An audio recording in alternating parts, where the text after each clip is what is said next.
গ্রাফগুলো এরকম হয়। এই গ্রাফটা আমি কার জন্য পাই এক্সপেরিমেন্ট করে, এই গ্রাফটা পাই হচ্ছে আমি পিওর সলভেন্ট, পিওর সলভেন্ট, ঠিক আছে, পিওর সলভেন্ট। এবারে ধর আমি সলভেন্টের মধ্যে কাকে অ্যাড করেছি, নন ভোলাটাইল সলিউট, তাহলে সেটার গ্রাফটা আমি পাবো হচ্ছে এরকম, বুঝতে পারলি? নন ভোলাটাইল সলিউট যদি আমি অ্যাড করি সেটার গ্রাফটা পাবো হচ্ছে এরকম। তাহলে এটা ছিল পিওর সলভেন্টের গ্রাফ, আর এটা আমার কার গ্রাফ, সলিউশন। সলিউশনের মধ্যে কে কে কে আছে, নন ভোলা সলিউট প্লাস ভোলা সলভেন্ট, এরা হচ্ছে আমার মিশে আছে। ক্লিয়ার, বুঝলি? তাহলে এটা হচ্ছে আমার বেসিক্যালি এক্সপেরিমেন্টাল গ্রাফ, যেখানে পিওর সলভেন্টেরটা উপরে পাবো আর নিচে পাবো হচ্ছে আমার সলিউশনের গ্রাফ, বুঝলি? এইবারে চল দেখি তাহলে পিওর সলভেন্টের বয়লিং পয়েন্টটা কী হবে আর সলিউশনের বয়লিং পয়েন্টটা কী হবে, সেটা আমি তুই দেখবো। কোন কনসেপ্টে দেখবো? এইমাত্র ভেপার প্রেশারের যে রেসপেক্টে যেটা করেছি সেটা। ধর এটা হচ্ছে, ধর আমার সাপোজ অ্যাটমসফেরিক প্রেশার, এদিকে তাকা, সাপোজ এইটা হচ্ছে আমার অ্যাটমসফেরিক প্রেশার। তাহলে চল আমি এটাকে ইলাবোরেট করলাম এরকম। দেখ এই অ্যাটমসফেরিক প্রেশার, এটাকে আমি ধরছি ধর TATM, মানে অ্যাটমসফেরিক প্রেশার। এটা আমার যে পয়েন্টে কাট করছে সেই পয়েন্টের করেসপন্ডিং যে টেম্পারেচার, সেটাকে তো আমি বয়লিং পয়েন্ট বলবো স্বাভাবিকভাবে, তাই না? দেখ অ্যাটমসফেরিক প্রেশারটা পিওর সলভেন্টের পয়েন্টটাকে এখানে কাট করছে, তাহলে এটা আমার কি হবে বলতো, পিওর সলভেন্টের বয়লিং পয়েন্ট, স্বাভাবিকভাবে পিওর সলভেন্টের boiling point. T for temperature, B for boil, আর পিওর আছে মানে মাথা হবে 0। ক্লিয়ার? এটা হচ্ছে পিওর সলভেন্টের বয়লিং পয়েন্ট, বোঝা গেছে? এই পয়েন্টটা আমার কি হবে ভাই, এটা সলিউশনে এটাকে কাট করছে, তার মানে এটা আমার হবে হচ্ছে কার ভাই, সলিউশনের বয়লিং পয়েন্ট, তাই তো? সলিউশন মানে তো আর পিওর নেই, তাহলে এটা আমার কি হবে, TB জাস্ট, বুঝলি? ক্লিয়ার, বোঝা গেল?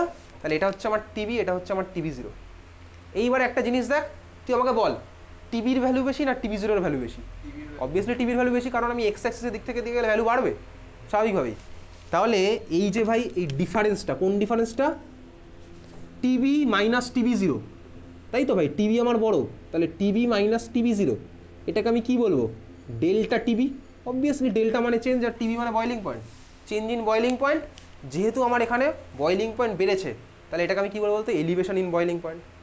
ওকে, তাহলে ডেল্টা TB হচ্ছে এটা, ডেল্টা TB ইকুয়ালস টু কী হলো, TB মাইনাস TB0, বুঝলি?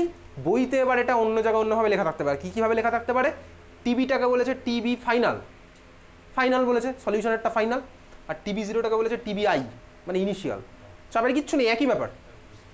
এ কে ক লিখলেও হয়, বি কে খ লিখলেও হয়, তাতে AB আর ক খ দিয়ে চেঞ্জ হবে না, বোঝা গেল? তাহলে চল এটা আঁক, তোকে পরীক্ষাতে এই ছবিটা আঁকতে দিতে পারে, অনেক আগে আসতে, এখন আর আসে না, স্কুলে দেবে, স্কুলে তো দেবে এগুলো। ঠিক আছে, গ্রাফটা আঁক, delta TB equals two TB minus TB0, এতটা কমপ্লিট করা যাবে।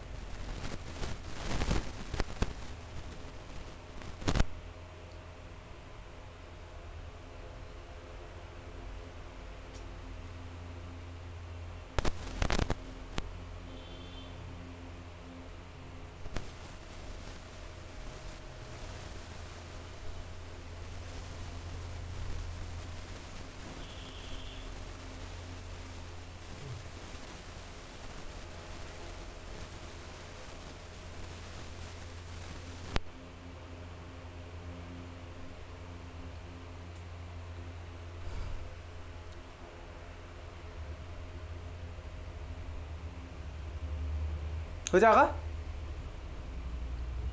হয়েছে? আচ্ছা দেখ এবার লেখ, TB0 ইকুয়ালস টু, লেখ TB0 ইকুয়ালস টু, লিখে রাখ, লেখ boiling point of pure solvent, TB0 equals to, লেখ boiling point of pure solvent,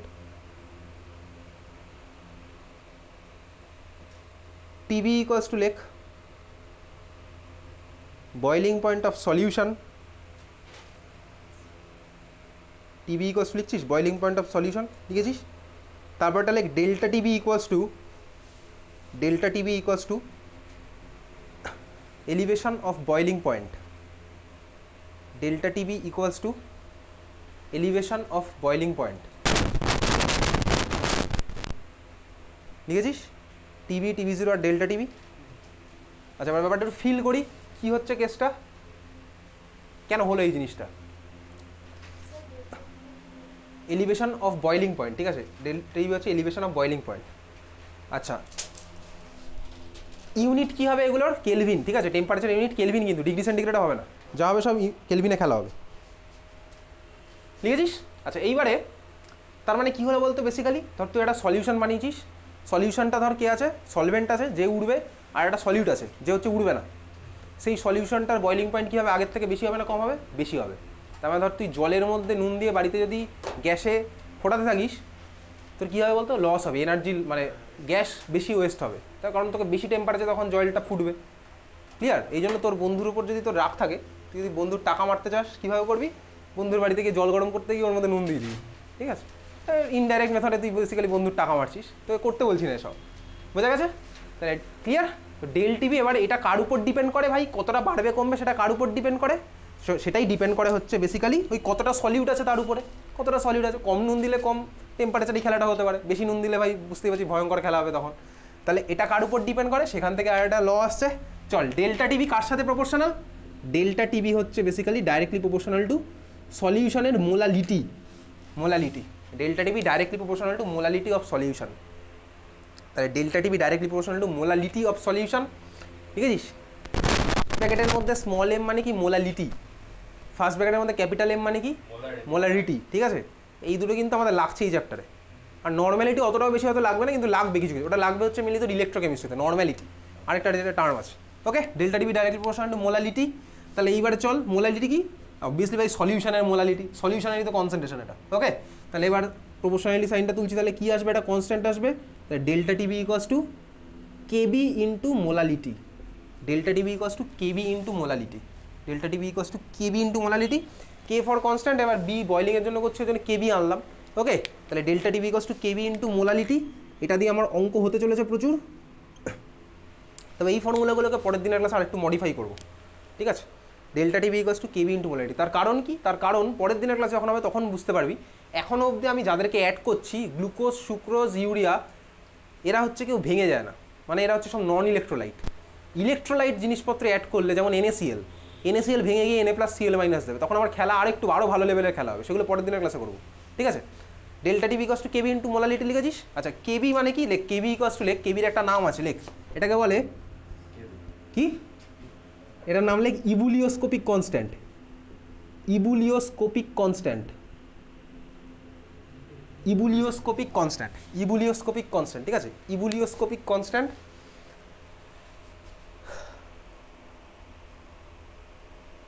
বা আরেকটা সিম্পল ল্যাঙ্গুয়েজের নাম আছে বয়লিং পয়েন্ট এলিভেশন কনস্ট্যান্ট, ঠিক আছে? Boiling point elevation constant,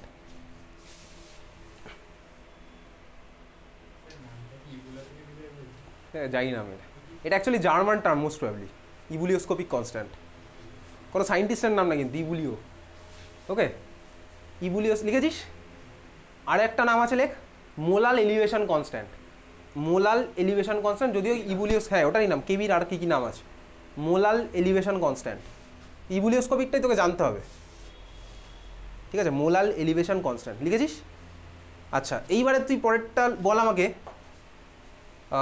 unit of KB, লেখ ইউনিট অফ কেবি, কেবির ইউনিট কী হবে বলতো, কেবির ইউনিট কী হবে, কেবির ইউনিট কী হবে,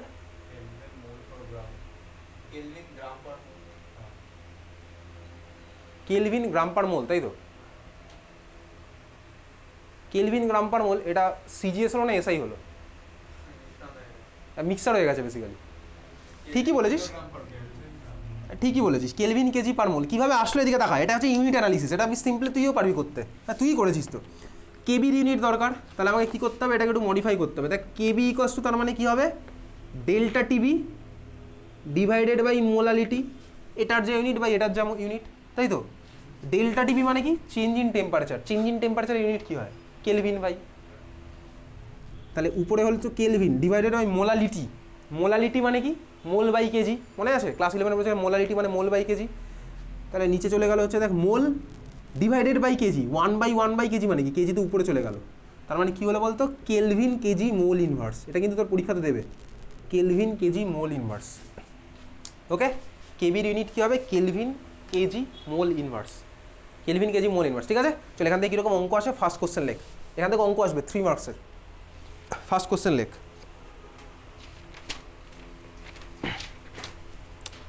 লেখ 18 gram glucose is dissolved in 18 gram glucose is dissolved in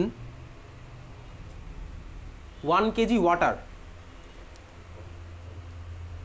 18 gram glucose is dissolved in 1 kg water. Find the boiling point of the solution. Find the boiling point of the solution. Bracket লিখ kb for water, kb for water equals to 0.52 Kelvin kg mole inverse. kb for water equals to 0.52 Kelvin kg mole inverse.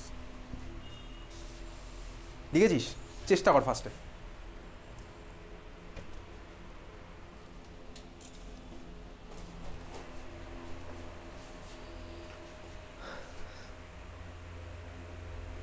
আচ্ছা, এই যে কেবির ভ্যালুটা না, কেবির হচ্ছে একমাত্র সলভেন্টের উপরে depend করে, ঠিক আছে? লিখে রাখতো পাশে কোথাও একটা ইবুলিওস্কোপিক কনস্ট্যান্ট লিখেছিলি, ব্র্যাকেটে লেখ ইবুলিওস্কোপিক কনস্ট্যান্ট লিখেছিলি তো কেবি, ওর পাশে লিখে রাখ depends only on solvent, depends only on solvent, depends only on solvent.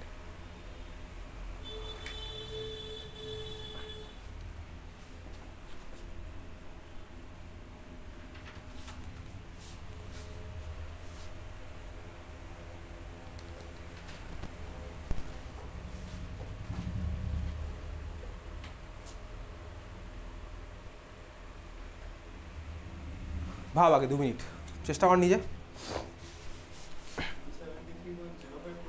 কত? 273.052 এক্স্যাক্টলি। Unit kelvin.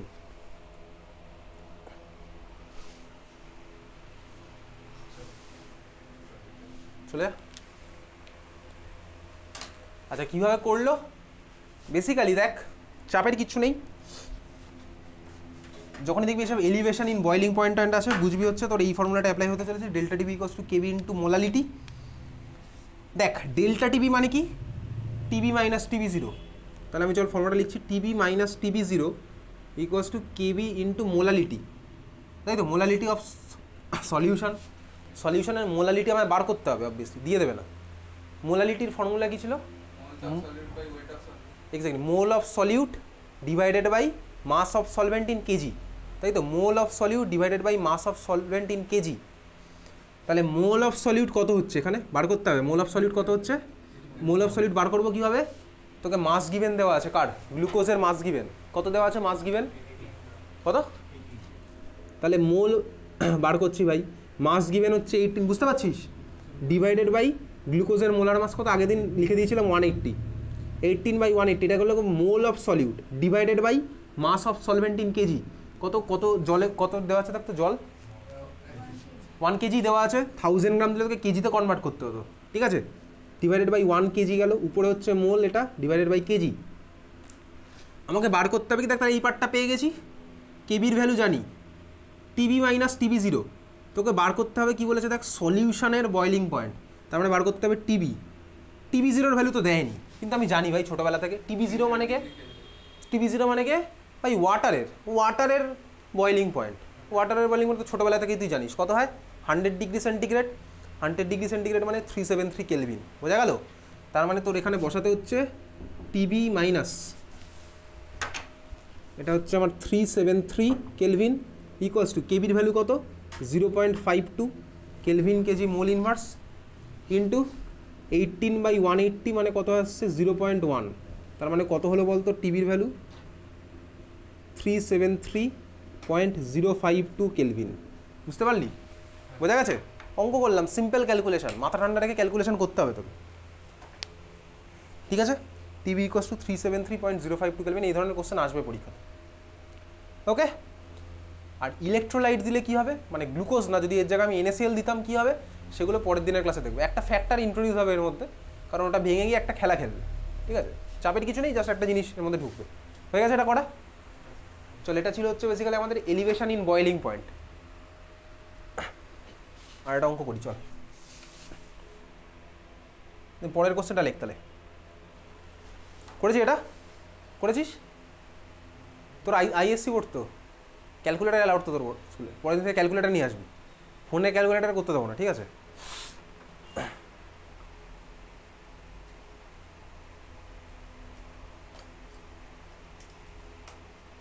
চল পরের কোশ্চেন লেখ। লিখেছিস? ইফ 6 গ্রাম ইউরিয়া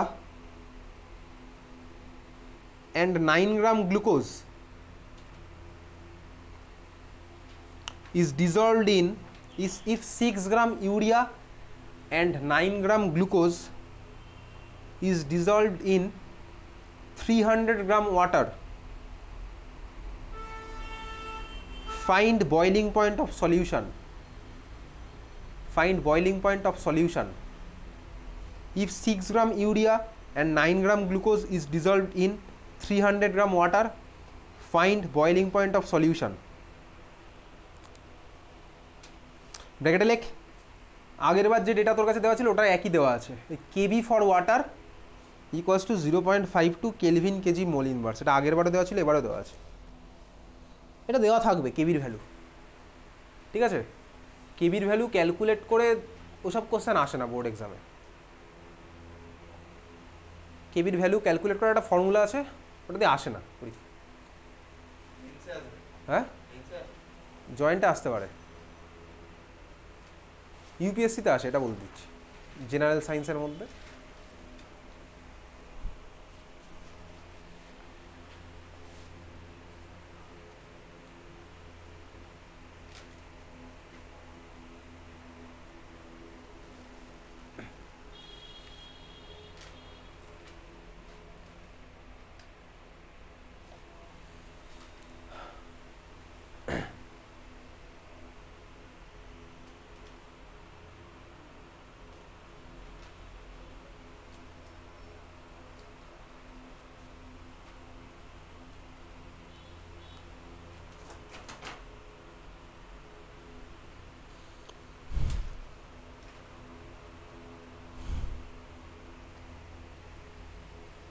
করেছিস একই টাইপের কোশ্চেন?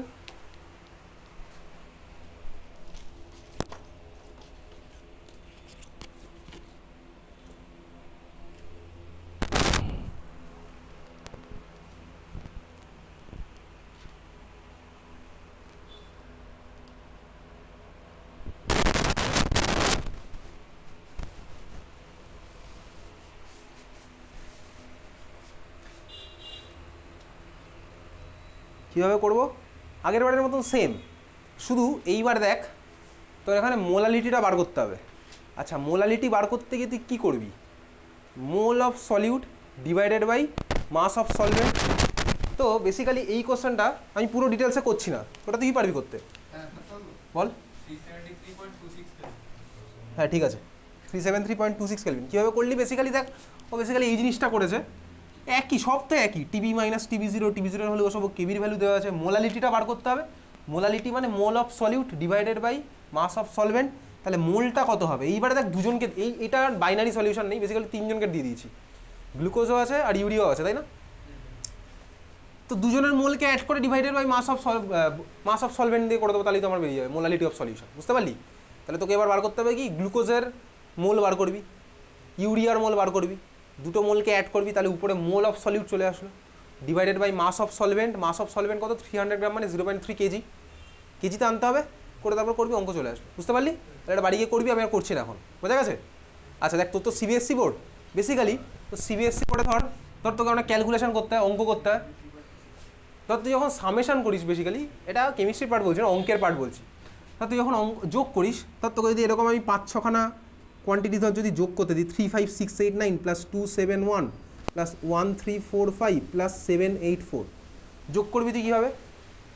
কীভাবে যোগ করবি বলতো? তুই আস্তে আস্তে এইভাবে করবি না, এইভাবে লিখবি, দেখ মনে মনে 3, 5, 6, 8, 9 প্লাস 2, 7, 1 প্লাস 1, 3, 4, 5, এইভাবে তো লিখবি, এই প্যাটার্নে লিখি। আমরা ছোটোবেলা থেকে এইভাবেই শিখেছি না যোগ করা। তো একটা সিম্পল টেকনিক বলছি যোগ করার। তুই কী করবি যোগ করতে গেলে? ঠান্ডা মাথায় দেখ, জাস্ট তুই ধর এই ফ্যাশনে দেওয়া আছে তোকে কোশ্চেনটা, তুই জাস্ট রাইট হ্যান্ড সাইড থেকে স্টার্ট কর। দেখ 9 আর 1 10 আর 5 15 আর 4 19, 9 হাত থাকলো 1, 8 আর 1 9 আর 7 16, 4 20 8 28, 8 হাত থাকলো 2, 6 2 8 2 10, 3 13, 7 20 0, হাতে থাকলো 2, 5 2 7 আর 1 8, 8 3, এটা হচ্ছে তার অ্যান্সার। এটা করতে তো 5 সেকেন্ডও লাগবে না, 3 সেকেন্ডে তুই এরকম বড় বড় যোগ করতে পারবি। কেন ভুল হচ্ছে? কোথায় চান্স? ভুল হওয়ার চান্স আরো কম, কোথায় বেশি বলতো? ভাববো কেন, এরকম আছে তো দেখতে পাচ্ছিস, তুই এরকম করবি 9 10, এই তো এরকম হয়ে যাবে 9 10 15 19, 9 1 8 আর 1 9 হলো। এভাবে এইভাবে যোগ করলে তোর বেসিক্যালি আমি তোকে বলছি কম্পিটিটিভ লেভেলে তুই যখন ইন ফিউচারে যখন সাপোজ তুই গেট এক্সাম দিবি, গেটে তো ক্যালকুলেটার অ্যালাউ আছে, এটা বিটেকের পরে বলছি, তুই ইন ফিউচারে যখন যদি কোনো গভর্নমেন্টের কোনো এক্সামে যাস, সেখানে তো ম্যাথস আছে, সেখানে ধর এই সব যোগ আরও ভয়ঙ্কর লেভেলে আসে। এটা হচ্ছে বেসিক লেভেলের, এটা করতে তো 2 সেকেন্ড লাগবে, 2 থেকে 3 সেকেন্ড, বুঝতে পারলি? তো এগুলো আমাদের স্কুল লেভেলেই শেখানো উচিত, কিন্তু আমাদের এডুকেশন সিস্টেমে এই ধরনের জিনিসপত্র শেখানো হয় না। তোকে এমন কিছু জিনিস শেখানো হবে যেগুলো তোর ইন ফিউচার হয়তো কোথাও কাজেই লাগবে না, একদম সিম্পল কথা বলছি, এমন কিছু জিনিস শেখানো হবে তোর কোথাও কাজে লাগবে না। এনিওয়ে চল, বুঝতে পেরেছি এটা clear? Elevation in boiling point. চল 3 নাম্বার কলিগেটিভ প্রপার্টি আছে। এবার দেখ এটা যেটা বললাম কলিগেটিভ প্রপার্টি কেন বলছিলাম এটাকে, তুই বুঝতে পারলি? দেখ আমি যত সলিউশনের মধ্যে যত বেশি বেশি NaCl এর মোল অ্যাড করব, ঠান্ডা মাথায় এদিকে তাকা, দেখ delta TV directly proportional to molality, molality আমার বাড়বে না যত হচ্ছে আমার মোল অফ সলিউট বাড়বে। মোল অফ সলিউট মানে কি? Number of solute. দেখ নাম্বার অফ সলিউট যত বাড়বে তত আমার ডেল্টা টিভি বাড়বে। ডেল্টা টিভি বাড়বে মানে কি ভাই? টিভি জিরোর ভ্যালু কমবে না ভাই, টিভি জিরোর ভ্যালু তো ফিক্সড, টিভির ভ্যালুটা বাড়তে থাকবে আস্তে আস্তে। তার মানে ডেল্টা টিভি এই জিনিসটা আমার কিসের উপর ডিপেন্ড করে বলতো? মোল অফ সলিউট বা নাম্বার অফ সলিউট। তার মানে ডেল্টা টিভি আমার কি? কলিগেটিভ প্রপার্টি, বুঝতে পারলি? আমি বলতে পারি দেখ টিভিও আমার কলিগেটিভ প্রপার্টি, অবভিয়াসলি সলিউশনের বয়েলিং পয়েন্ট আমার কলিগেটিভ প্রপার্টি, তাই না? বুঝলি? তাহলে ডেল্টা টিভিও কলিগেটিভ প্রপার্টি, টিভিও হচ্ছে আমার কলিগেটিভ প্রপার্টি। ক্লিয়ার? বোঝা গেছে? বুঝলি? চল এবারে সলিউশন যদি বলে যে কলিগেটিভ প্রপার্টি হবে কি হবে না, এটা বিতর্কের কোশ্চেন, এটা তোকে করবে না, তার কারণ তোকে সলভেন্টটা তখন ফিক্স করে কোশ্চেনটা করতে হবে। তোকে বলতে হবে সলভেন্ট ফিক্স রেখে এটা ওটা অ্যাড করলে কি তখন সেটা কলিগেটিভ প্রপার্টি হবে? এসব কোশ্চেন তোর ক্লাস 12 লেভেলে করবে না, বোঝা গেছে? কিন্তু ডেল্টা টিভি আমার কলিগেটিভ প্রপার্টি, বুঝলি? চল নেক্সট হচ্ছে পরেরটা 3 নাম্বার লেখ। এটা ছিল 2 নাম্বার কলিগেটিভ প্রপার্টি, যেটা বেসিক্যালি পড়লাম elevation in boiling point. 3 number লেখ depression in freezing point. Depression in freezing point, শর্টে লিখবো ডিএফপি। তুই লিখছিস depression in freezing point, depression in freezing point, শর্টে লিখছি ডিএফপি। ওকে, কার জন্য অ্যাপ্লিকেবল? দেখ আগের বার যেরকম লিখেছিল এরকম লেখ, অ্যাপ্লিকেবল অনলি বা লেখ applicable when non volatile solute is added, applicable when non-volatile solute is added to volatile solvent,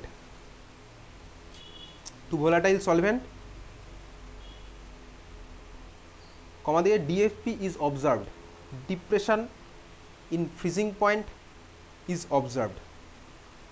লিখেছিস?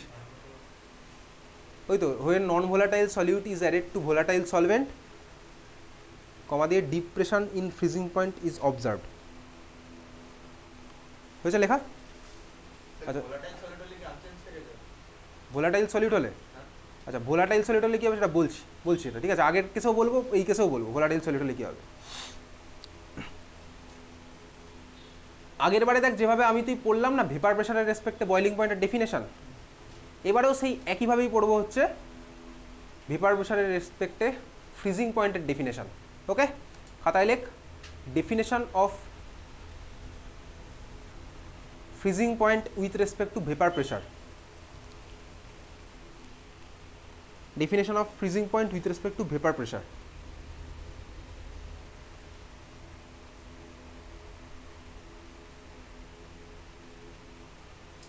লিখেছিস? লেখ temperature at which vapor pressure of liquid state, vapor pressure of liquid state is equal or greater than vapor pressure of semi solid liquid state, এই definition তোর পরীক্ষাতে আসবে না, কোথাও লাগবে না। Is equal or greater than vapour pressure of semi solid liquid state.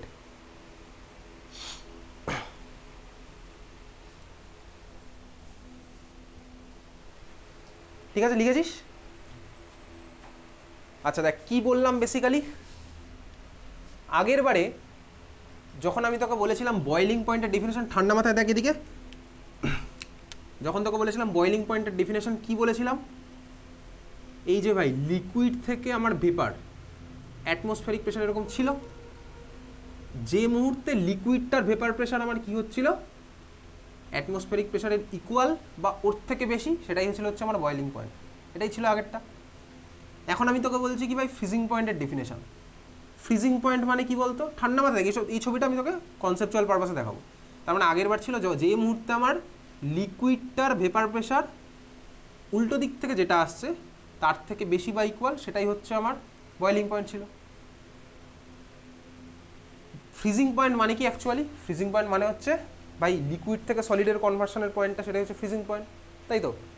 তাহলে দেখ এবারে আমি কি বলবো বলতো, যখন এই লিকুইডের ভেপার প্রেশার, আচ্ছা সেমি সলিড বলে একটা কথা আছে, সেমি সলিড কথাটা মানে কি, ধর যে মুহূর্তে সলিড থেকে ধর লিকুইডে কনভার্সন স্টার্ট হয়েছে, ওটাকে বেসিক্যালি আমি সেমি সলিড বলতে পারি। ঠিক আছে, সলিড থেকে লিকুইডে কনভার্সন ধর স্টার্ট হয়েছে বা লিকুইড থেকে ধর সলিডে যাচ্ছে, সেটাকে আমি বলবো হচ্ছে সেমি সলিড কন্ডিশন।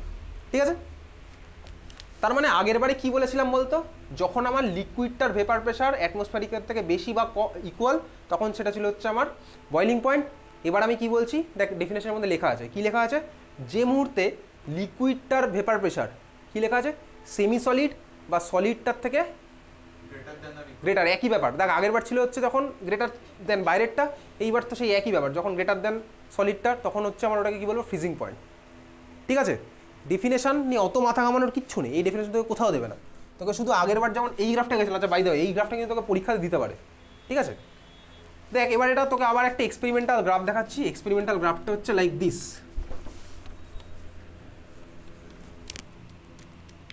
এটা ছিল হচ্ছে ভিপি, এগুলো মুছে দিলাম, এটা হচ্ছে আমার টেম্পারেচার,